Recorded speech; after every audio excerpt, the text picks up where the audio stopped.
تصريح خطير من مدرب منتخب سوريا يفاجئ بها المنتخب المغربي بعد فوز المغرب على سوريا اليوم في كأس العرب. ويهاجم صحفي جزائري تطاول على المغرب. شاهد ماذا قال.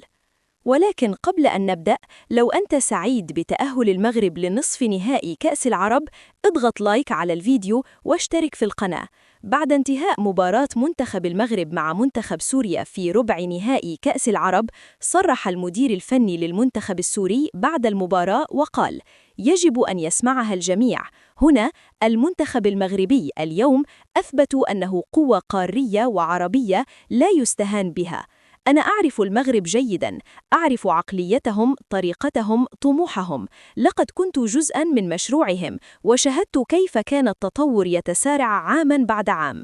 المغرب ليس منتخباً عادياً، المغرب منتخب مرشح للذهاب إلى النهائي في كأس العرب.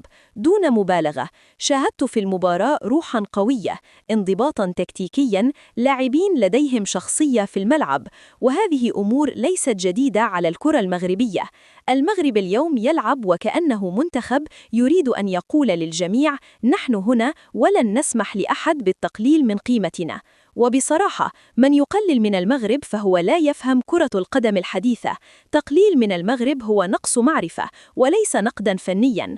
المغرب اليوم منتخب قادر على الفوز على أي منتخب عربي، بل وعلى أي منتخب عالمي في يومه. الصحفي الجزائري يسأل كوتش رينارد: تحدثت كثيراً عن المغرب، ولكن هناك رأي يقول إن إنجازات مونديال قطر كانت مجرد صدفة، وإن المغرب لن يكرر ما فعله حينها. ما تعليقك؟ هل تعلم ما هو الفرق بين الصدفة والإنجاز الحقيقي؟ الصدفة تحدث مرة واحدة، لكن المغرب لم يكن مجرد فريق محظوظ في قطر. المغرب أقصى بلجيكا المصنفة الثانية، ثم